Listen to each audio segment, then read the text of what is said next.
cuándo volverían las ratas? ¿Y el coyote? Ah, este sería lo mejor. Lo acabaría pronto. Lo habían amarrado de espaldas a la rueda, dejándolo semidesnudo, a merced de los elementos y de los animales salvajes, a muchas leguas de cualquier asentamiento humano. Si bien le procuraron un techo de madera, para que no muriera rápidamente de insolación, y para que no falleciera deshidratado, colocaron un recipiente sobre su cabeza, la cual podía mover ligeramente para no ahogarse, o para que las gotas no le perforaran el paladar. La cruel idea era que muriera muy lentamente, con los músculos atrofiados y sintiendo de vez en cuando el filo de los dientes de las ratas y de otros bichos de la región. ¿En qué lugar se hallaba? El misterio era parte de la tortura. Cuando aún tenía voz, las ratas solo mordisqueaban un poco sus dedos y huían ante sus gritos, llevando en sus hocicos pequeños trozos de piel o alguna uña sangrante. No siempre podía verlas, pero aprendió a olerlas. El coyote había venido una sola vez. Se había acercado a su rostro y olisqueado su boca con olor a putrefacción, y luego se había limitado a lamer el agua que le caía en el rostro. Pensó que seguramente el animal acababa de devorar una jugosa presa y que por ello lo había dejado en paz, pero se había quedado callado, ni un solo ruido había hecho, pues creía que el misericordioso Dios lo había enviado para acabar pronto con su tormento. Pero no fue así. El animal no mordió. Se fue. Muchas preguntas lo distraían por momentos. ¿Cuánto tiempo llevaba en medio de este suplicio? ¿En qué momento se le había extraído de la cárcel de la Inquisición, a la que fue llevado una noche con el rostro cubierto, sin que sus captores respondieran a la angustiante pregunta: ¿de qué se me acusa? Luego, se le dejó días en la lóbrega y oscura prisión, donde su único alimento se lo disputaban los ratones y las cucarachas que salían por montones de sus escondites, sin que él apenas notara sus siluetas en medio de la penumbra. Despertó en pleno día, ya con los miembros adormecidos por su extraña posición, con su largo cabello barriendo la tierra cuando el viento soplaba. Si al menos pudiera mover el cuerpo unos centímetros para acabar con los dolores punzantes que lo recorrían. Trató de dejar de beber para acelerar su muerte por falta de líquido, pero volvía a abrir la boca impulsado por el instinto, un instinto de sobrevivencia estúpido, dada su situación. Trató de poner la mente en blanco. Intentó caer en un estado de plena resignación, pero de repente sus gritos y aullidos de rabia sacudían el entorno. En una de esas ocasiones escuchó pisadas que se alejaban entre la hierba seca. Volteó cuanto le permitían sus amarras del cuello y frente, y vio un peludo lomo alejarse lentamente. El coyotl, pensó, maldita sea, lo he alejado. He alejado al verdugo que aceleraría mi muerte. Entonces gritó por primera vez sonidos articulados. Y ayuda. Por piedad, libérenme. Por el Dios misericordioso. ¿Por qué no había pedido ayuda antes? Ahora parecía entender que había estado narcotizado desde hacía horas. También se había convencido de que los funcionarios de la Santa Inquisición ya no podían hallarse en las cercanías, como supuso en un primer momento, pues no habría quien soportare ese sol quemante mucho tiempo. Su crimen. Trataba de pensar, pero ya una soga parecía haberle cortado medio muslo y el dolor se había vuelto insoportable. Gritó con más fuerza aún. Quería seguirlo haciendo, pero se contuvo, pues el coyote se alejaría, quizá ahora definitivamente, y lo dejaría a merced de los roedores. Y había escuchado que estos eran capaces de cavar túncles en la carne viva de sus víctimas. Sí, en la cárcel había oído hablar sobre el tormento de la jaula que habían inventado los chinos. Se colocaba ésta sobre el vientre del preso, se llenaba de ratas y se les asustaba con fuego para que escaparan. Y como no podían hacerlo por entre los alambres, empezaban a rasgar con garras y dientes la carne, buscando abrirse paso, y salían por otra parte de la víctima. Cuando el Dios misericordioso las guiaba, destrozaban antes el corazón, y así se abreviaba el tormento. Solo de imaginar que las ratas empezaran a horadarlo sentía avivarse al máximo su terror. ¿Y por qué lo habían puesto boca abajo, y no de modo que pudiera ver a los animales acercarse por todos lados? También había escuchado sobre esto. Sus torturadores querían que se mantuviera irrigado su cerebro, para que su suplicio lo viviera hasta el último momento en estado consciente. Escuchó los chillidos característicos de los roedores, que parecían estar saliendo de la hierba en grandes cantidades. ¿Por qué? ¿Qué los había puesto de acuerdo? Notó entonces que el sol era cada vez menos intenso. Sí, se acercaba la noche, y en la oscuridad reinaban las bestias. Su delito: quiso distraerse del peligro inminente que tanto temía, tratando de responderse esa pregunta. Solo recordaba haber dicho durante una mascarada, y sin venir al caso, que en un evangelio de San Juan, no aprobado por la Iglesia, el apóstol afirmaba que Dios era amoroso, no colérico, y que Cristo no vino a salvarnos, sino a recordarnos que todos somos inmortales e hijos de Dios, por el simple hecho de haber sido creados por Él. A eso se circunscribía, pues, su delito. Por ello este tormento. Aquella noche olvidó lo dicho y siguió bebiendo con sus amigos y yendo a los balcones a buscar doncellas. Y, si se podía, a hacer otras cosas, siempre y cuando los padres tuvieran sueños pesados o estuvieran ausentes. ¿O lo habría mandado apresar un padre ofendido? ¿Quién de ellos? Sintió una fuerte mordida en un pie y un chorro de líquido caliente bañarle toda la planta. Ahora los roedores venían decididos a todo. Gritó cuanto pudo, pero aquella rata había dado la señal de ataque, y entonces otras subieron raudas a su cuerpo semidesnudo. Sintió sus asquerosas patas por todos lados. Trató de agitarse, pero era inútil. Estaba firmemente atado. Gritó cuanto pudo, pero al poco tiempo se quedó afónico, sintiendo que le sangraba la garganta y las comisuras de la boca.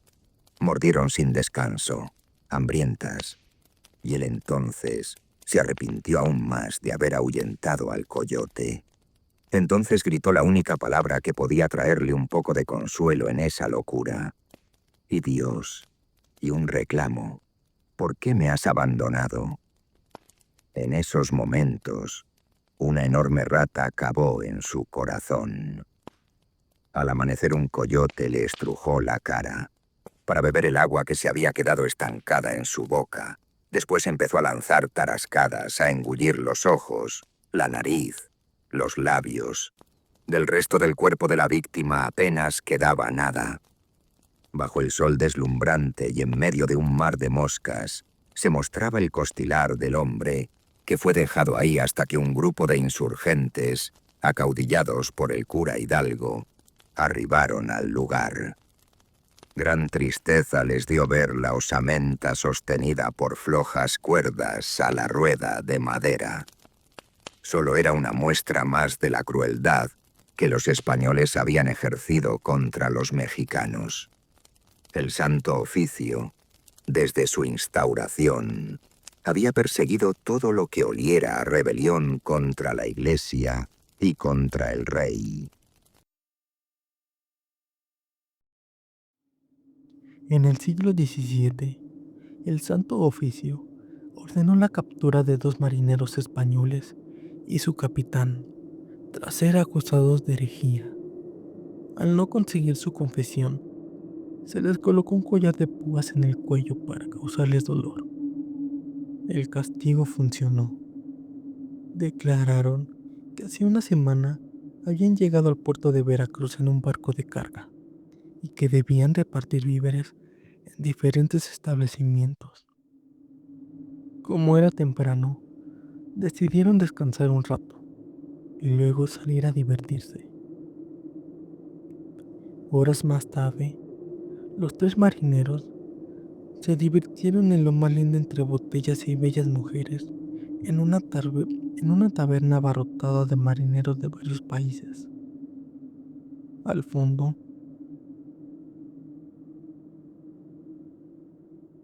al fondo, había una hornacina con un santo y el capitán, en estado de embriaguez, comenzó a burlarse de él por la posición que ocupaba y sobre todo por su vestimenta. Uno de sus compañeros intentó sin éxito cambiar el tema de conversación por miedo a la Santa Inquisición. El capitán se dedicó a insultar al santo durante mucho tiempo, mientras el tercer hombre yacía dormido sobre una mesa. El sobrio navegante, preocupado por este suceso, cargó a sus 2 compañeros y los llevó al barco. Allí los acostó y los 3 durmieron hasta la mañana siguiente. La tripulación fue despertada bruscamente por fuertes golpes y gritos. Eran los alguaciles de la Santa Inquisición, que irrumpieron en el barco para hacerse prisioneros a los 3 españoles. A pesar de que 2 de ellos no pronunciaron ni una palabra en contra de las creencias católicas de la población.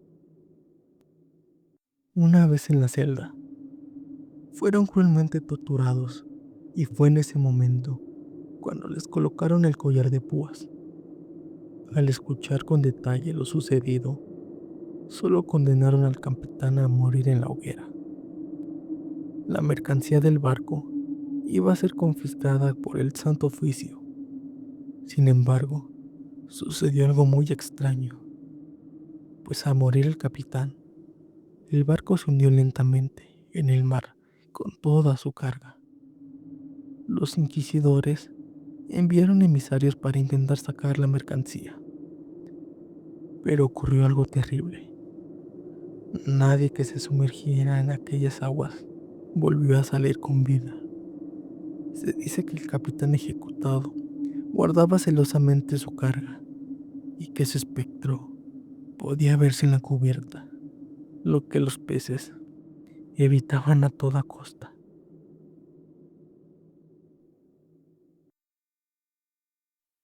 Aquella noche de noviembre a mediados del siglo XIX, el viento se estrellaba con furia contra los muros de la antigua Basílica de Guadalupe.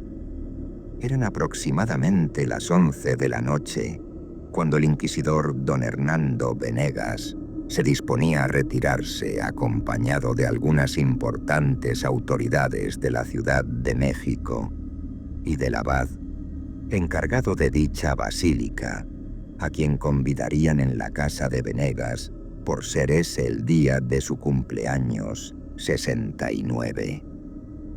¡Qué ventisca!, decía el oidor Juan de Falces, acomodándose la capa. «Y que lo diga», respondió el clérigo a varios metros de distancia, cerrando la puerta de la habitación provisional de madera que ocupaba como oficina, la cual se hallaba a un costado de la sillería del coro de canónigos, y se avecina una lluvia torrencial. Todos quedaron sorprendidos de la agudeza auditiva del abad. El rostro del inquisidor Venegas Se veía tenso. El hombre se hallaba sentado en una banca, en la esquina más oscura de la nave de la iglesia.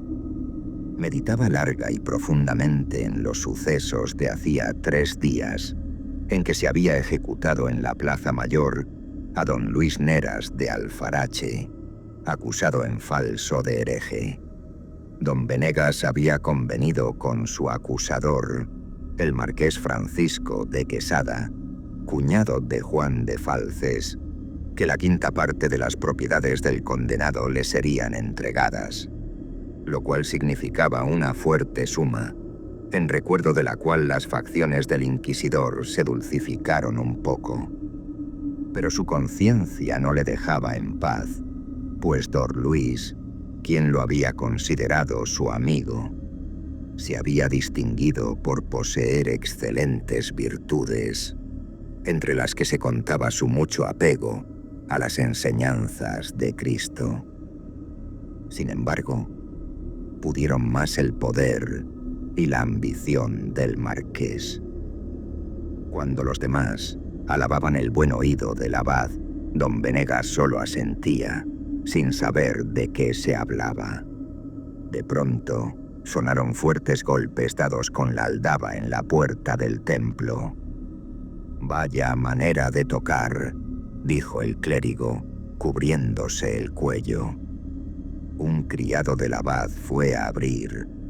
Tras un breve intercambio de palabras que quienes deseaban retirarse cuanto antes a la tertulia trataron de comprender, expectantes, vieron entrar a un hombre alto, elegantemente vestido, y con un sombrero de terciopelo de ala plegada, pero con la cabeza gacha, lo cual, junto con la poca luz que daban las últimas velas encendidas por el criado, impidió ver el rostro del caballero, quien se acercó al abad y le habló en un murmullo. El hombre de religión se puso muy serio y asintió, para enseguida volver a abrir la puerta de su despacho. «Confesión», dijo el abad, volteando hacia los hombres que le esperaban, y se perdió tras la puerta, junto con el extraño. «¿Pero qué se habrá creído aquel intruso?», dijo alguien en voz baja al oidor de Falces. Este respondió a gritos, deseoso de que le escuchara aquel caballero inoportuno. «No son horas, por Dios, que no es el momento», a menos que el hombre estuviera a punto de su muerte. Pero un moribundo no anda visitando iglesias, sino que se solicita la extrema unción en su lecho. Al oír estas últimas palabras, Venegas se puso aún más tenso de lo que estaba al creer distinguir en el porte del recién llegado a un viejo amigo. El intruso parecía caminar sin tocar el piso, lo cual hizo que por la espalda del inquisidor corriera el frío del miedo. Minutos después, el abad salió. Se veía extremadamente pálido.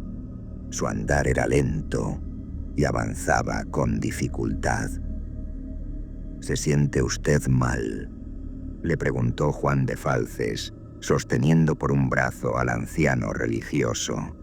El abad no respondió a eso, solo lanzó una profunda mirada de sus ojos grises y gastados a quien le había hablado. Al notar su semblante enfermizo, el inquisidor Venegas sugirió: «Quizá lo mejor sea dejar la reunión para otra ocasión». El abad parecía no entender lo que se le había dicho, lo que alarmó a sus acompañantes, pero luego levantó la mano y negó con ella. Después manoteó indicando que siguieran el camino que llevaban emprendido.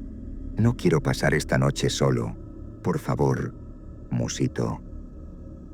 Poco más tarde, se hallaban acomodados alrededor de la mesa de Venegas y charlaban animadamente.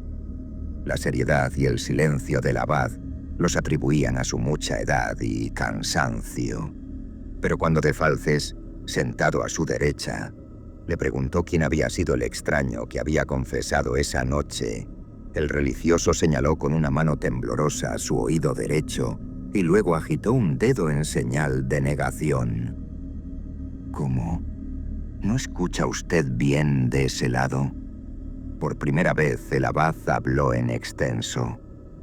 Aquel pobre hombre, su rostro, oh Dios, no recuerdo su piel. Aquel caballero pálido de muerte se sentó a mi derecha y habló con una voz helada. ¿Y qué le dijo? Volvió a preguntar el oidor. Eran unos pecadillos sin importancia, pero luego, el religioso, que era una persona de buenos sentimientos, guardó silencio en ese momento y dirigió una fiera mirada al inquisidor Venegas. Este sintió un hueco en el corazón. Don Luis Heras había sentido apenas hacía un momento. Se transformó en una mezcla de miedo y de su contraparte, la ira. Que no se atreviera el abad a hablar, pensaba el inquisidor mientras se levantaba de su silla, deseoso de abalanzarse contra el festejado. Pero volvió a ocupar su asiento secando su frente sudorosa y tranquilizado con este pensamiento. El anciano sabría guardar el secreto de confesión, dada su elevada moral. Pero en realidad el abad sintió el impulso de acudir al tribunal del Santo Oficio, inaugurado no hacía mucho al lado de la iglesia de Santo Domingo, y acusar a Venegas y al marqués de Quesada. Pero su estado de salud de los días subsiguientes le impidió a Cem hacer el viaje hasta el corazón de la Ciudad de México. Y poco después desechó la idea. ¿Pero qué había pasado con el extraño caballero que se había confesado? El criado del abad aseguró poco después que éste se había desvanecido poco a poco al caminar hacia donde se hallaba la tilma de Juan Diego, desde 1709. El pobre hombre enloqueció de la impresión y no pudo dar más detalles de lo que ocurrió tras la salida del grupo de amigos, en tanto que el abad terminó por perder completamente el sentido del oído, y poco después, también el del habla. El pobre hombre enloqueció de la impresión y no pudo dar más detalles de lo que ocurrió tras la salida del grupo de amigos, en tanto que el abad terminó por perder completamente el sentido del oído, y poco después, también el del habla.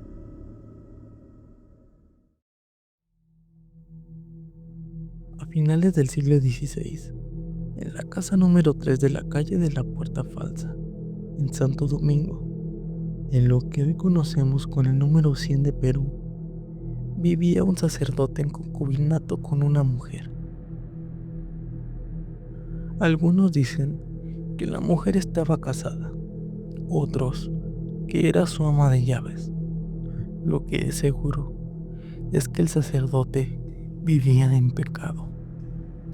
Un herrero, el mejor amigo del buen Cepellán, desconfiaba instintivamente de la vieja ama de llaves y tuvo que decírselo al cura, instándole repetidamente a que la despidiera, aunque el cura nunca hizo caso de tales advertencias y consejos. Una noche que el herrador estaba durmiendo, de repente oyó un violento golpe en su puerta, lo que hizo levantarse inmediatamente para ver quién era, temiendo que fueran ladrones. Pero cuando abrió la puerta, encontró a dos hombres de color que llevaban una mula. Aquellos hombres rogaron al herrero que pusiera herraduras al animal, que pertenecía a su buen amigo el cura, que había sido llamado inesperadamente para emprender el viaje al santuario de la Virgen de Guadalupe. El herrero reconoció el caballo de su amigo, y aunque estaba enfadado por la hora, tomó sus herramientas y herró a la mula como le había pedido su amigo. Cuando terminó su trabajo, los hombres se llevaron al animal, azotándolo tan cruelmente que el herrero los reprendió. Intrigado e inquieto, el herrero pasó la noche y muy temprano en la mañana siguiente se dirigió a la casa de su buen amigo el cura. Durante mucho tiempo estuvo llamando a la puerta sin obtener respuesta, hasta que el cepellán se acercó a dejarle entrar.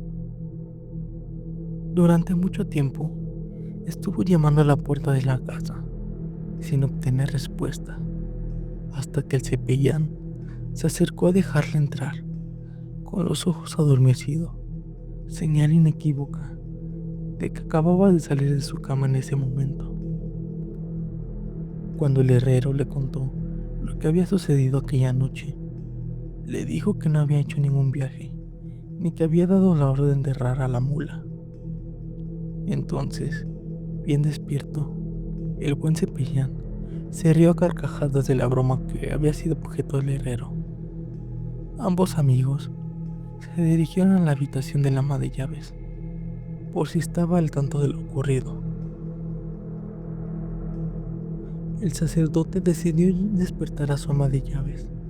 La llamó, pero ella no respondió. Así que decidió moverla, pero su cuerpo estaba rígido y no se notaba la respiración. El espectáculo que tenía ante sus ojos era horrible. Sobre la carne ensangrentada yacía el cadáver de la vieja ama de llaves, que llevaba clavada en los pies y en las manos las cerraduras que el herrero le había puesto la noche anterior. Los aterrorizados amigos coincidieron en que la desdichada mujer había cometido un gran pecado y que los demonios, tomando la apariencia de indios, la habían convertido en una mula para castigarla. Rápidamente avisaron al cura de la parroquia de Santa Catarina, el doctor don Francisco Antonio Ortiz, y lo llevaron a la casa junto con otro sacerdote y un religioso carmelita que también había sido llamado.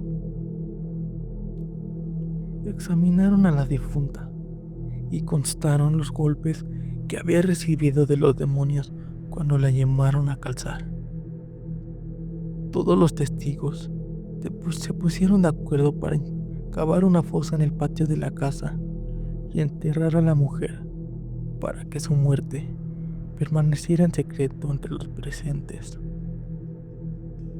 Aún así, el mismo día que se terminó el entierro, el sacerdote, lleno de miedo, abandonó su casa de Santo Domingo, huyendo de su antigua vida sin que nadie volviera a saber nada de él.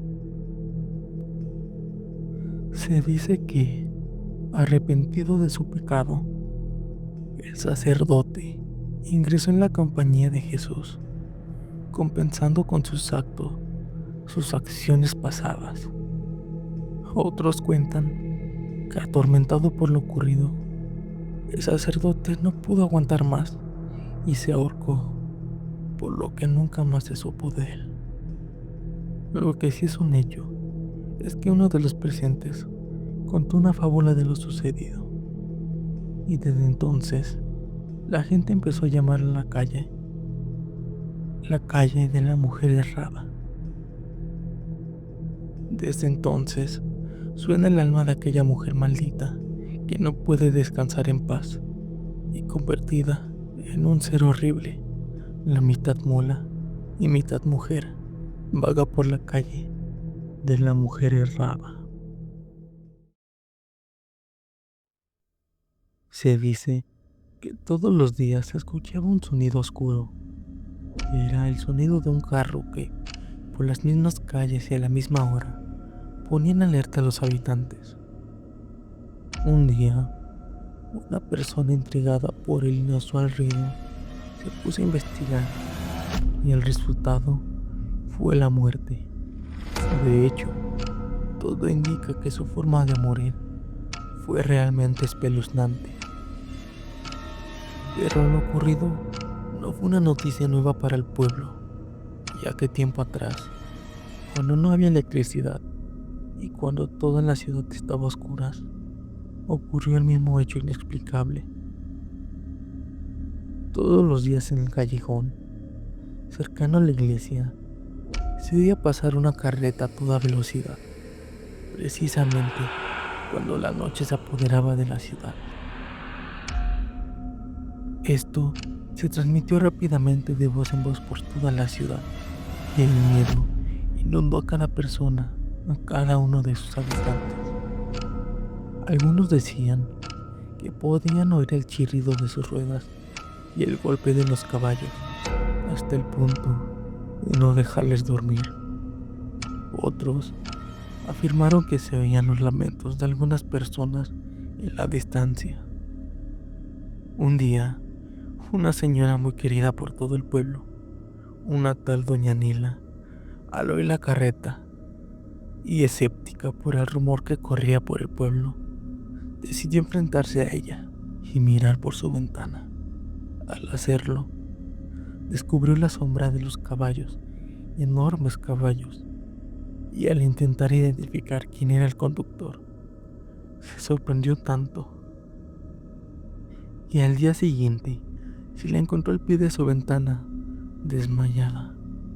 Una vez recuperada y aún aturdida, gritó a los cuatro vientos: «Estamos perdidos, es la muerte, es la muerte». 3 días más tarde, la mujer fue encontrada muerta, llena de magulladoras, arañazos y quemaduras, como si hubiera sido arrastrada durante mucho tiempo. Con estas señales, los habitantes del pueblo pronto lo atribuyeron la muerte de la señora al carro de la muerte. Todo el pueblo, atemorizado, comenzó a rezar todas las noches, encerrados en sus casas. La gente se dormía temprano y comenzaron a evitar la zona. Y se dice que el cura del convento organizaba una procesión todos los viernes, llevando la imagen de Jesucristo a una ermita que estaba exactamente en el centro de la ciudad.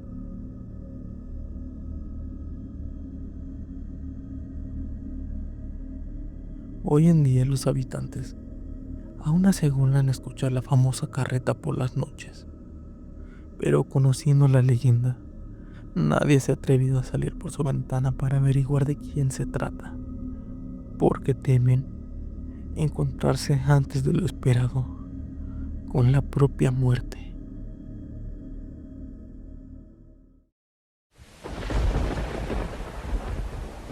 La leyenda del Callejón del Muerto en Oaxaca.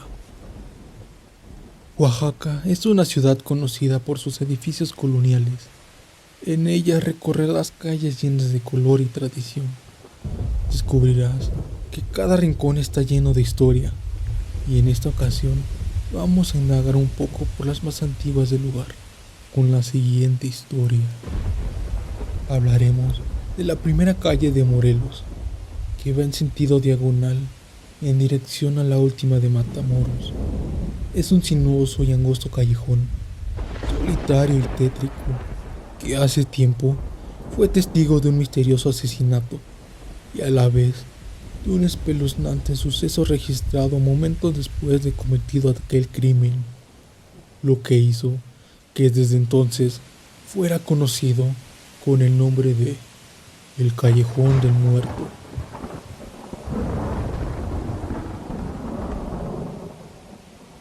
Esto sucedió en aquel tiempo en el que la ciudad se alumbraba con faroles de aceite, pendientes de mesuras de hierro, empotradas en las esquinas, cuya luz mortecida y difusa apenas alcanzaba a iluminar un escaso radio, y los cuales se encargaban de encender los llamados serenos, que envueltos en amplias capas y provistos de una escalera y una alcuza, comenzaban su tarea por las calles de la ciudad, un poco antes de cerrar la noche. Uno de estos serenos fue quien resultó víctima de aquel crimen. Aquella noche en particular se percibía un ambiente pesado y denso. La inquietud nocturna de la ciudad era interrumpida de vez en cuando por los pasos acompasados de los serenos que hacían la ronda. arrancando secas resonancias al embaldosado de las banquetas. Al sonar la última campanada de las 12 del viejo reloj de la catedral, se dejó oír el grito alerta de un sereno. Las 12 y todo sereno. Y como escalonadas sobre el filo de la medianoche, fueron rondando las voces lejanas y apagadas de los demás serenos, que anunciaban, según la costumbre, la hora y el tiempo de los vecinos de la ciudad, entregados al sueño. Repentinamente, rasgaron las impalpables entrañas del silencio de aquel solitario callejón. Partió un penetrante grito de agonía, al que respondió el siniestro aullido de los perros de los alrededores. Un aullido lúgubre y tétrico que delataba el paso sigiloso de la muerte. Después, el silencio volvió a cubrir las densas sombras de la noche. Por el sinuoso callejón del 2 de abril, descendía a paso apresurado la silueta de un hombre que hacía bailotear en su diestra un faro de mano. Era como una sombra que se movía y avanzaba velozmente. Como si tuviese alas en los pies, parecía no andar, sino deslizarse sobre el suelo, silenciosamente, sin el más leve rumor que delatara sus pisadas. Al llegar a las antiguas calles del Marquesado, hoy División de Oriente, torció hacia la derecha, en dirección del templo. Al llegar, tocó la puerta de la parroquia con rezos e insistentes aldabonazos. Después de un rato de estar llamando fuerte y reiteradamente, el cura apareció en el umbral. «Vamos, hijo, ¿qué pasa? ¿Qué te sucede?» «Disimule su merced lo imprevisto de la hora. En uno de los callejones de atrás ha sido apuñalado un hombre y requiere su confesión». «¿Cómo? ¿Y no se te ocurrió recurrir al auxilio del cura de la Soledad o del San José?» «No, padre. El moribundo quiere que sea su merced quien lo oiga en su confesión». «Bien, hijo, sus motivos tendrá, aunque el tramo es algo largo y la noche está oscura como la boca del lobo. Vamos, alumbra y guía». A la mitad del callejón, boca arriba, yacía el sereno, moribundo y mostrando tremenda puñalada en el pecho. Claramente, era una puñalada de mano maestra. «Ahí está, padre. Bueno, toma el farol, que no lo necesito, y retírate a cierta distancia mientras lo confieso». Retirándose su acompañante, el cura se inclinó sobre el moribundo y empezó a confesarlo. Fue una confesión larga y penosa, interrumpida cada rato por los espasmos de la agonía, mas la necesidad de descargar su conciencia hasta sobreponerse al moribundo, que al fin pudo terminar su confesión. Después de que lo absolvió, el cura se dirigió a su acompañante, hallando solo una linterna. Dio voces repetidamente llamándolo, pero nadie respondió. Intrigado por la circunstancia y picado por la curiosidad de conocer quién era aquel al que le había confesado en tan extrañas condiciones, tomó el faro y volvió sobre sus pasos para examinar al difunto. Fue entonces que al levantar el extremo de la capa con que le habían cubierto el rostro, descubrió que aquel desconocido que ahora yacía cadáver era el mismísimo que había ido a llamar a su puerta del cuarto, el mismo que lo había conducido ante su propio cuerpo moribundo. El padre había confesado un muerto y el propio muerto lo había guiado a su confesión. Sobrecogido de terror, con los cabellos erizados, a tientas y como pudo porque no quiso volver a tocar la linterna que había ocupado el muerto, regresó al curato. Muchos días después, presa de una violenta fiebre, aquel buen cura debatió entre la vida y la muerte. No murió, pero funesta consecuencia de aquella espeluznante aventura, conservó por el resto de sus días una completa sordera en el oído con que escuchó la confesión del muerto. Entre los bosques y montañas hay una enorme bestia que causa el más indescriptible temor a quien se lo lleve a encontrar. Una criatura conocida como el Alcuís, la cual al caer la noche bajaba a los pueblos a merodear, y cuando se encontraba a la gente que se atrevía a salir a esas horas, se la llevaba a su guarida en el monte. También cuentan que el simple hecho de pasar por ciertas calles provocaba que la gente que vivía en las casas de estas enfermaran con calentura y vómito. Harta la gente del perro del infierno, decidieron ir a cazarlo y fueron a buscarlo. Recorrieron todo el valle hasta que lo hallaron. Lo ataron, lo golpearon y lo bajaron a la iglesia, donde el padre le echó agua bendita para sacarle al demonio a dicho animal. Pero este solo provocó que se desesperara y huyera de nueva cuenta a sus dominios, donde dicen sigue acechando a quienes se atreven a adentrarse al bosque. Muchas gracias por ver el video. Si les gustó, pueden suscribirse al canal, así como darle like y compartirlo con todos sus amigos y familiares. Muchas gracias. Y no olviden revisar debajo de su cama antes de ir a dormir.